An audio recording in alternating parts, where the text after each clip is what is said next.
Hi, this is Debbie, and today I have a tutorial over waffle flower that I thought you would like to see here too.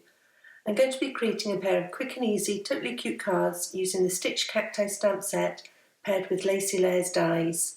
The Stitched Cacti set is one of a unique range designed for waffle flower by the Frosted Pumpkin Stitchery, which uses small X's to represent stitches, and in addition the sets are designed so that you can stamp different areas to let a colourful scene unfold. I'm starting out with a piece of Nina Solar White card in the Misty, and I've laid out some of the stamps on the card so I can work out a design which fits inside the die that I'm planning to use. I've removed up at the first layer of the cacti and then stamped that with Jelly Bean ink from Simon Says Stamp.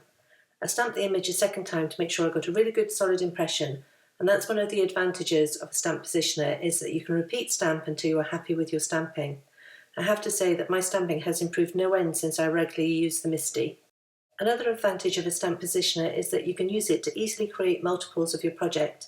I've placed a second piece of card in the Misty and stamped the cacti image again. I'm now moving on to the second part of the cacti image. This lines up with the gaps in the first image, and when stamped in a darker ink such as green leaf from Simon Says Stamp, it brings the cacti to life with the impression of dimension. The Stitched Cacti set comes with a range of accessories to create your scene. I'm using the plant pot and stamping that a couple of times in khaki ink, and then partially stamping it again with dark chocolate ink to give some shadows to one side. I'm going to perch the bird from the set on the top of the cacti, and I've double stamped the beak and legs in sunshine ink. Getting the placement of the legs in particular is important, so that the spacing between all the stitches lines up. If I'd stamped the body of the bird first, I may not have left the right amount of room for the stitching representing the bird's legs. I stamped the bird in spring rain ink and then the bird's eye in VersaFine Onyx black ink. I also use this ink to stamp a face on the cacti too.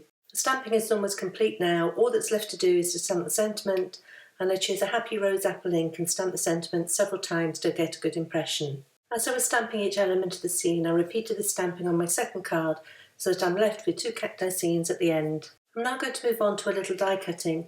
I've used one of the rectangular dies from the Lacy Layers 5x7 die set. I'm running that through my die cutting machine.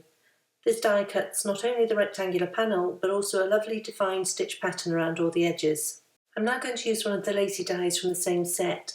This cuts a scalloped edge and also a dotted pattern around the borders. I used this die to cut two panels from some Happy Played pattern paper, and then added foam adhesive to the back of all the pieces.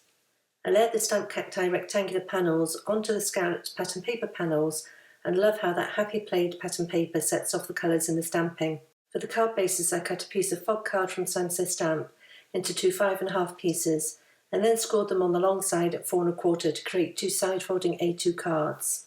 I always like to reinforce the score lines with a bone folder, and this helps to keep the card laying flat. When laying the cacti panels on the card bases, there's a space to one side. I did debate whether to keep the A2 card size and decorate the gap with twine, but in the end I decided to simply trim the card bases down until there was an equal border around the pattern paper.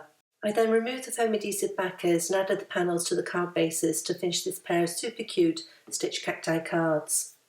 I'll leave links in the YouTube description below to the products that I've used today, as well as a link to the coordinating blog post over at limedoodledesign.com. I want to thank you for joining me today, and if you've enjoyed this tutorial, I'd be delighted if you'd subscribe to this channel. Thanks, and I'll see you next time.